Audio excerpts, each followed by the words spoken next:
Let's go ahead and find your seats, please, and make sure you have a prayer prompter or prayer bulletin. Typically, I have an opening illustration, but we're going to use a Bible illustration or story as an opening, and then we'll get to our text. So we'll be preaching from Psalm 55 this evening. The title of the sermon is Looking Inward, Outward, and Upward in Troubled Times, but we'll start with 2 Samuel 15 and then go to Psalm 55, all right? 2 Samuel will start, or at least set the stage to understand Psalm 55, but let's go ahead and begin with a word of prayer, all right?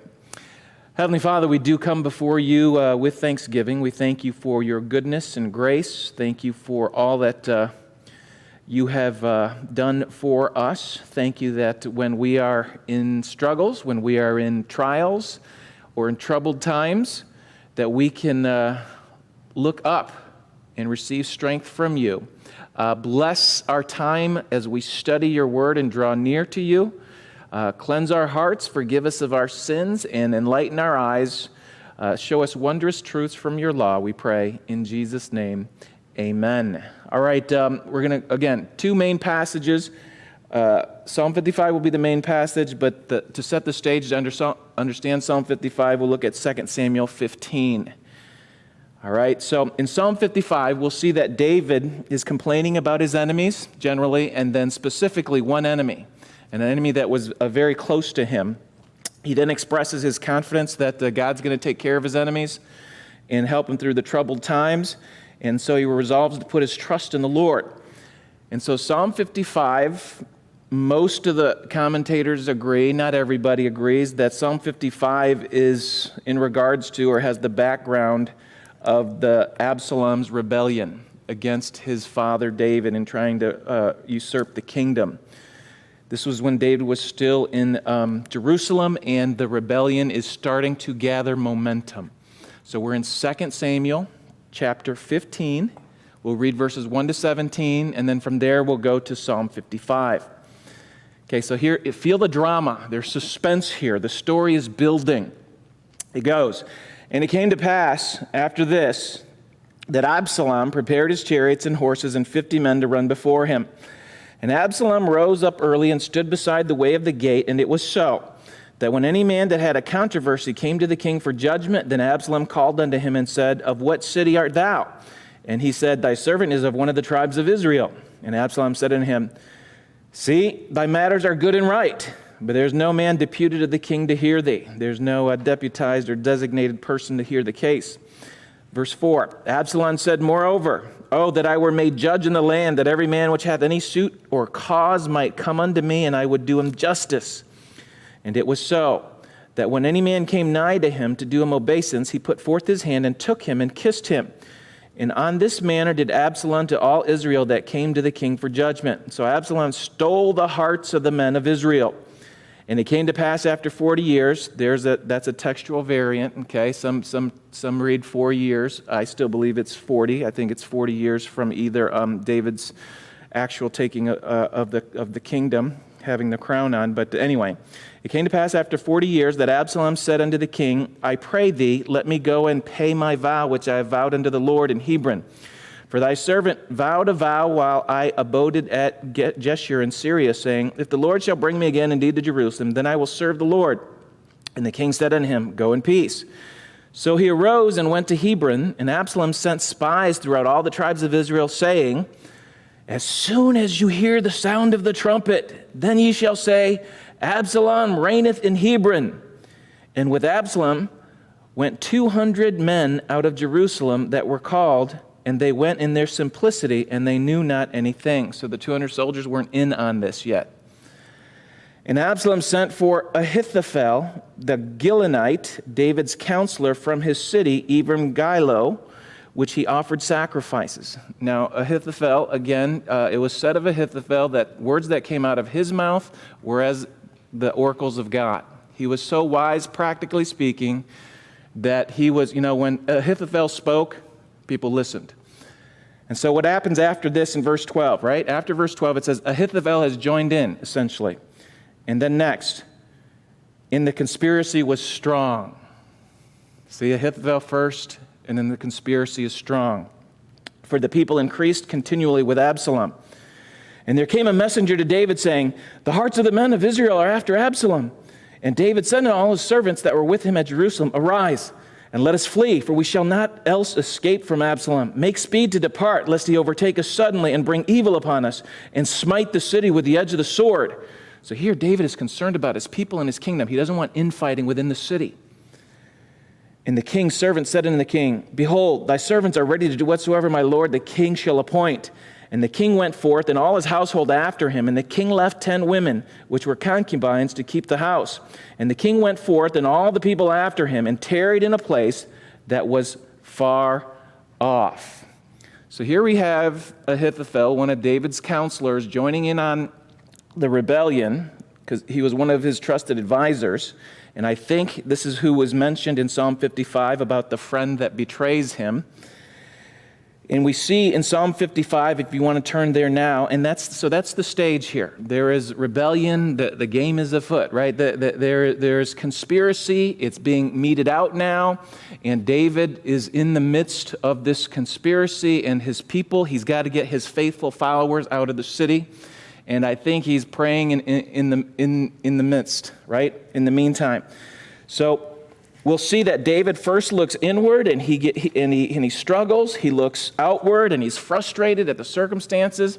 And then he will look upward and he'll be encouraged and have confidence. So those are the 3 main points, right? Looking inward and struggling, looking outward and frustrating, and looking upward, having great faith. All right, so let's look at Psalm 55. Looking inward, outward, and upward in troubled times. This is what David is doing. Psalm 55, verse 1, and we'll read to verse 8. To the chief musician on Neginoth, Maskil, a psalm of David. Give ear to my prayer, O God, and hide not thyself from my supplication. Attend unto me and hear me. I mourn in my complaint and make a noise because of the voice of the enemy, because of the oppression of the wicked, for they cast iniquity upon me, and in wrath they hate me. My heart is sore pained within me, and the terrors of death are fallen upon me. Fearfulness and trembling are come upon me, and horror hath overwhelmed me. And I said, Oh, that I had wings like a dove, for then would I fly away and be at rest. Lo, then would I wander off and remain in the wilderness. Selah. I would hasten my escape from the windy storm and tempest. So we see here in verses 1 to 8, David looking inward at the struggle, at the troubled times that he's having. And in deep distress, he calls attention, he beseeches the attention of God. Positively, he says in verse 1, give ear. So God, give ear. Negatively, he says, do not hide yourself from me. So in essence, he's saying, give audience to me. Don't ignore me, God. This is happening to me. Don't ignore my prayer. And as we read in 2 Samuel, again, Absalom is in the midst of a coup d'etat, a conspiracy to take over the kingdom. And remember, if you remember the background, probably due to David's negligence in not being a good parent, not punishing Amnon, when Amnon raped Absalom's sister, right? What was her name? Tamar, right. So Absalom at that time gets mad at David for not doing anything.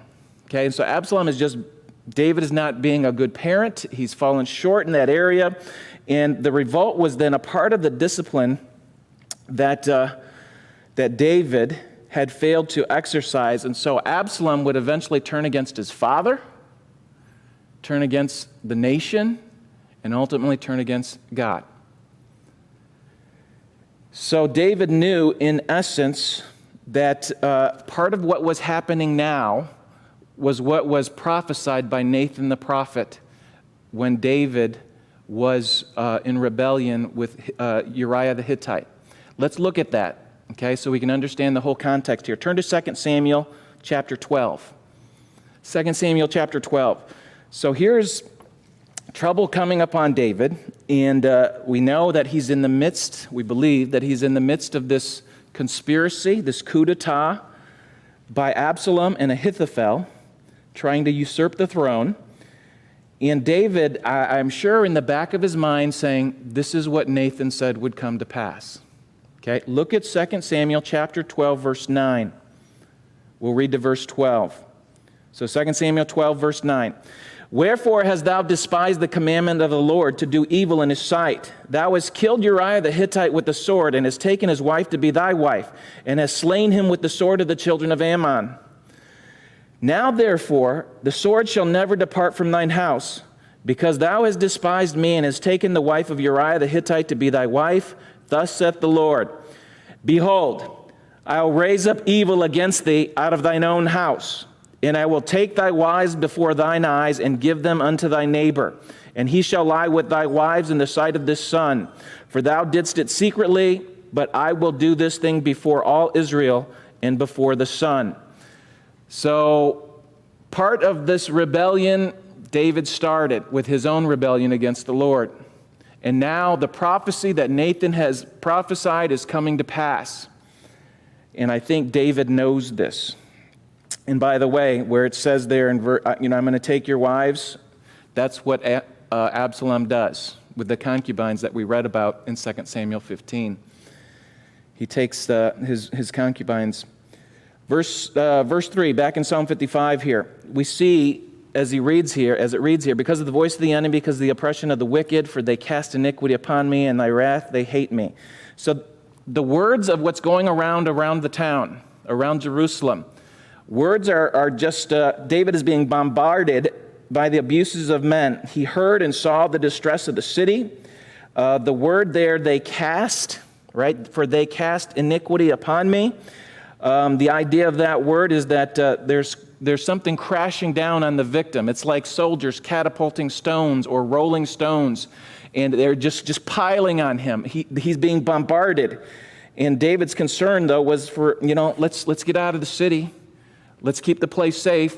But all these enemies are casting these accusations and words against me. And so look back at verse 4 and 5 of Psalm 55.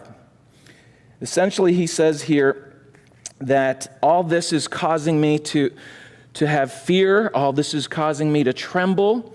I'm overwhelmed. What am I going to do? Am I going to kill my own son? Am I going to fight? Are Israelites going to fight Israelites in the city of peace? And so there is much weight on him. And this fear, this trembling, this overwhelm is causing him to do what human nature always wants to do when we're under pressure. What do we want to do? We want to run. Oh, that I had wings like a dove. Look at verses 6, 7, and 8 again here. He says, and oh, that I had wings like a dove, for then I would fly away and be at rest. So his first impulse is to fly away from his troubles. That's what we want to do. The more immature you are, that's the first thing you want to do when trouble comes. To flee, to fly. And hey, he wished he had wings. And then what did he say he'd do? I'd wander off and remain in the wilderness. He was comfortable in the wilderness, remember? He was on the run there all the time. And so he wants to go, he wants to go, he wants to go. Look at verse 8. I would hasten my escape. He wants to escape from the situation. Anytime a storm comes into our life, we want to run from the storm. That's what we did when the hurricane came, right? We run from it. And so that's what he wanted to do. That's typically our first thought. How can I get out of this? That's typically our first thought. But to those who grow in the faith, it's not how could I get out of this? The question is, what can I get out of this? That is a person who is growing, who has been through the storm.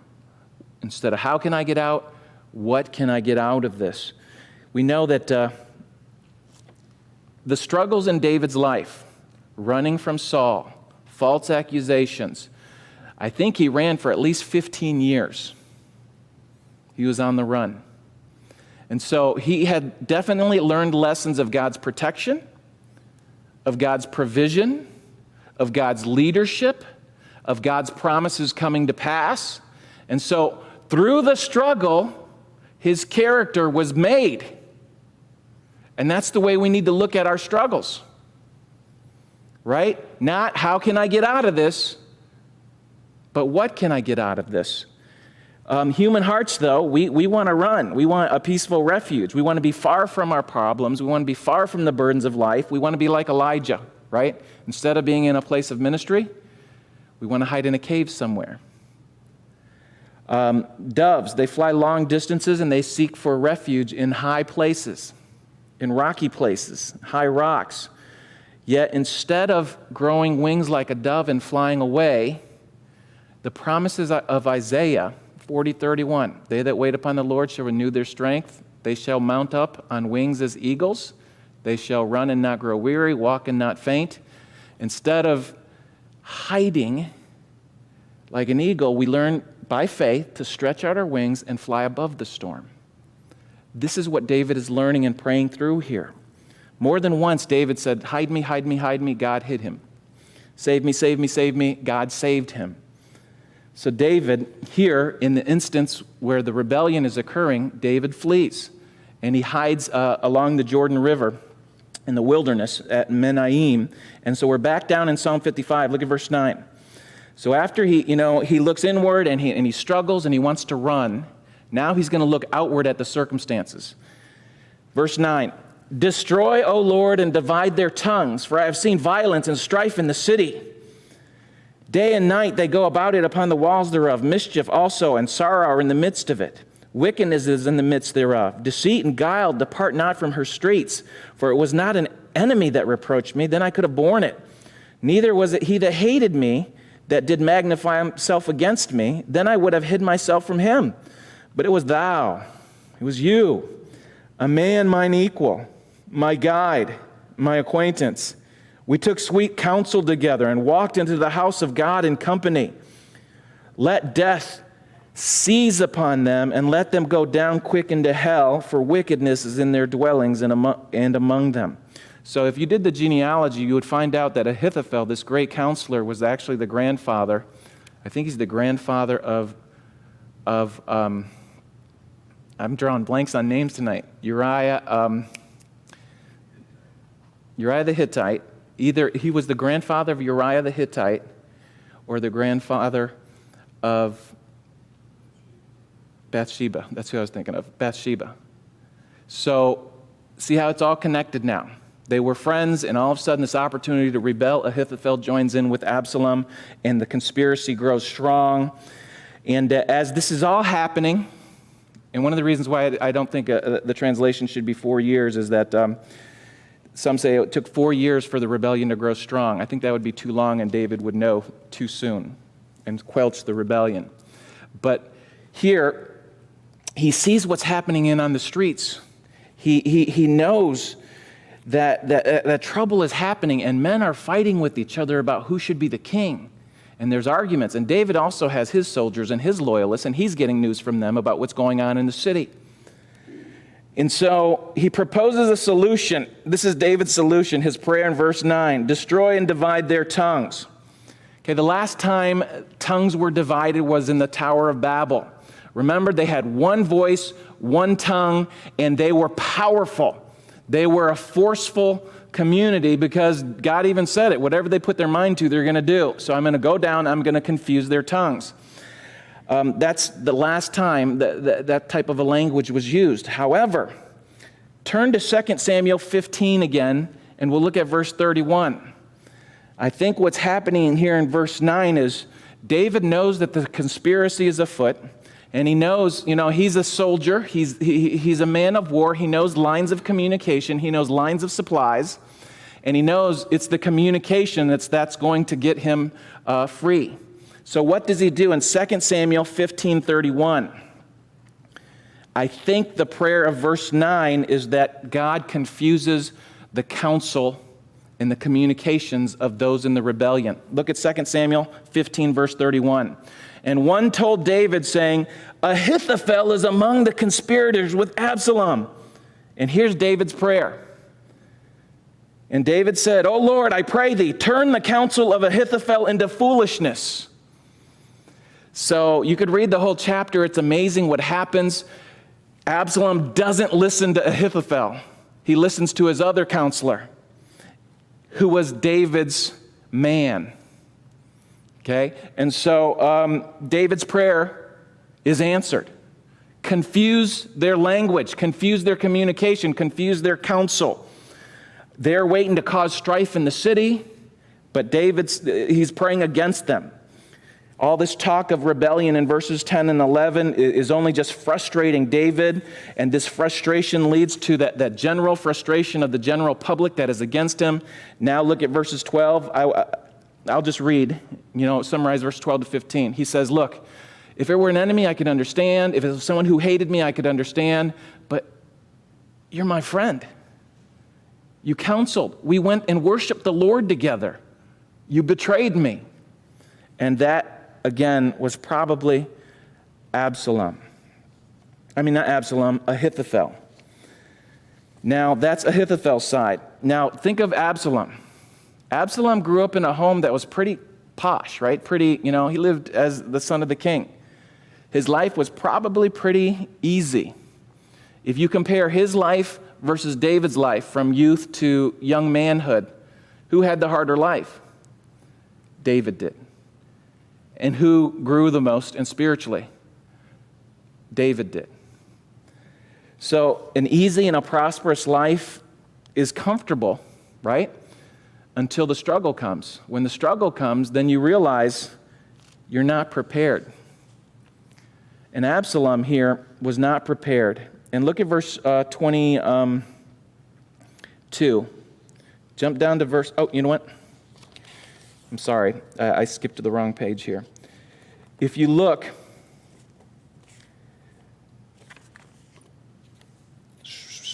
apologize for this.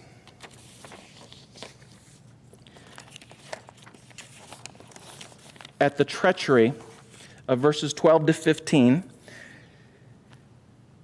David prays verse 15 after he realizes that there is someone who is close to him betrayed him. Look what he says in verse 15. Basically, he says, cut them off, judge them. There was a time in the Old Testament by Moses, if you remember Numbers 16:32 with a man named Korah who rebelled against Moses. What happened? The earth opened up and swallowed them. And so David is saying, God, you did this before with those who rebelled against Moses. Do it here now with those who are rebelling against you now. So David asked him to perform the same judgment on his enemies as they were trying to destroy him. So he's frustrated. He prays the prayer, I guess you could say an imprecatory prayer. God, do to them what you did with Korah in the rebellion against Moses. Now look at verses 16 to 23 here. So David has looked in, got depressed and down and fearful. He's looked out, he's gotten frustrated, and he proposes the solution, Lord, judge them. Judge them like you did Korah. Now look at verse 16 of Psalm 55. It says, as for me, I will call upon God, and the Lord shall save me. He's affirming his faith. Evening and morning at noon will I pray and cry aloud, and he shall hear my voice. He hath delivered my soul in peace from the battle that was against me, for there are many with me. God shall hear and afflict them, and even he that hideth of old, Selah. Because they have no change, therefore they fear not God. He hath put forth his hands against such as at peace with him. He hath broken his covenant. The words of his mouth were smoother than butter, but war was in his heart. His words were softer than oil, yet they were drawn swords. I think this is an allusion to Ahithophel, his former counselor friend. Cast thy burden upon the Lord, and he shall sustain thee. He shall never suffer the righteous to be moved. But thou, O God, shall bring them down into the pit of destruction. Bloody and deceitful men shall not live out half their days, but I will trust in thee. So David, after looking inward, gets depressed, essentially. He looks outward and gets frustrated at all that's going on. And now he looks upward. And his upward look brings him the victory. We can look up and trust God. If we just remember, it's human nature to look for the way out, right? It's human nature to run from trouble, but a person that is mature will not follow his feelings. He won't get too depressed and down. but rather he's going to look up and ask for God's help. So David was too old now to battle physically, right? Probably in his late 60s, 70s maybe. And so he's too old to do physical battle, but he is doing spiritual battle. He prays. He's a prayer warrior here. And if you look at verse 16, I will call upon God, that's Elohim, the mighty one, and the Lord, that's Jehovah, the faithful one, the one that promises and keeps his promise, the covenant God. He shall save me. Because remember what the promise was? You're going to have a throne, and it shall be established. So David is confident in his prayer. In verse 17, he's praying evening, morning, and noon. So I don't think this wasn't a blowout event to David. You know, David's too discerning to know, oh, really? He's gathering men? I think David's just waiting, and when this happens, he goes, okay, today's the day. Today's the day. And so we have these hours of prayer that the Jews were regularly praying at. David, no doubt, was praying. At this time, the throne of David is being usurped, but the throne of God is not.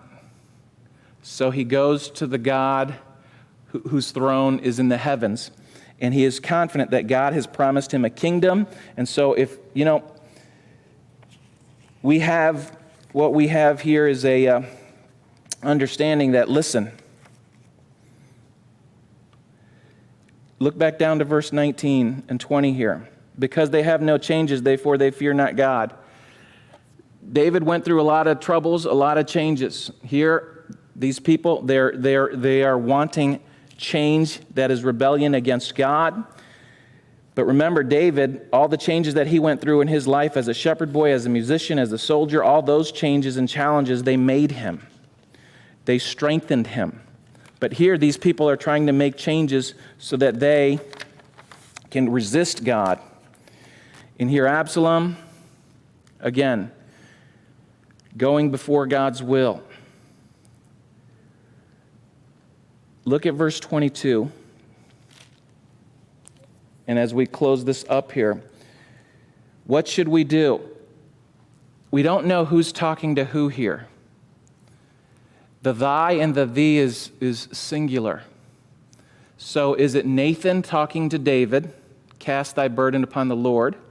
Or is it David talking to the reader of the psalm, to me and you, and to whoever read it back then? Okay?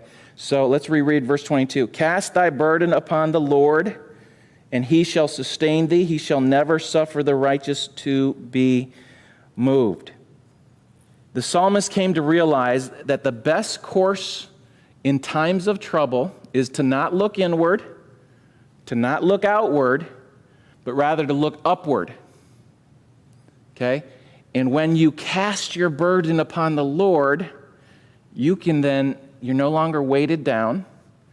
You can mount up on wings as eagles and fly not away from the trouble, but above it.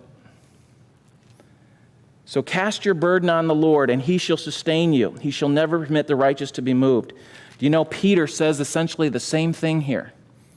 Peter in 1 Thessalonians chapter 5, verse 6 and 7, listen to this. He says this, humble yourselves under the mighty hand of God, that he may exalt you in due time. There's that lifting up, right? And then it goes on to say, casting, there's that word again, casting all your care upon him because he cares for you. So here's the picture. Humble yourself under the mighty hand of God. David is going through the storm by God's will. God said it would happen. Right? God told him there's going to be rebellion and the sword is not going to depart from your house. Peter is telling us the troubles that you have, the storms in your life, they're from the hand of God. Humble yourselves under the mighty hand of God, and he will exalt you in due time. How will he exalt me? If I cast my burdens upon the Lord. Casting all your care upon him because he cares for you. And lastly, here in verse 23 of Psalm 55, David says, "But thou, O God, shall bring them down into the pit of destruction. Bloody and deceitful men shall not live out half their days, but I will trust in thee." He affirms his faith. David closes his psalm by speaking and affirming the faith, confident that God would judge his enemies. David did not know at the time that neither Absalom nor Ahithophel would outlive the events of the next few days. Ahithophel will go and do like Judas did. Ahithophel will hang himself.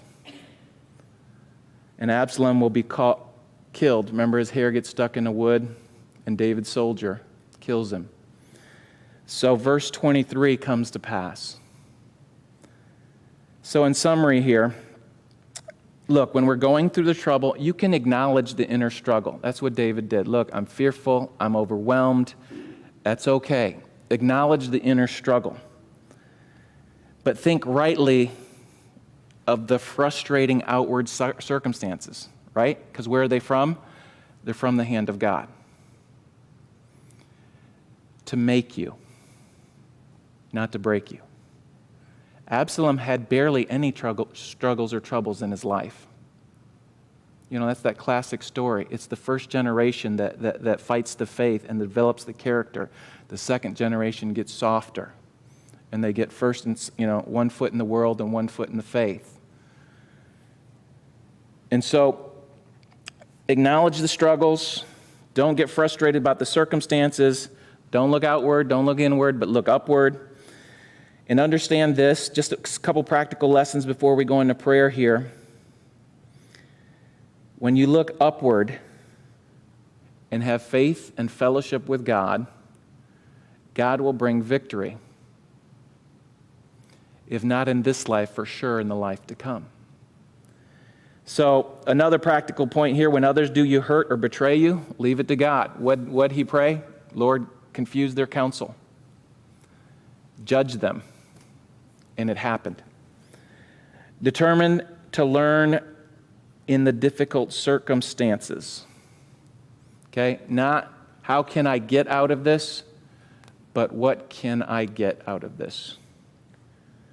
And God will teach you new truths that you might walk a new way. Prayer then lifts our eyes to the one who can answer. Looking inward, outward, and upward, look upward during the troubled times. All right, let's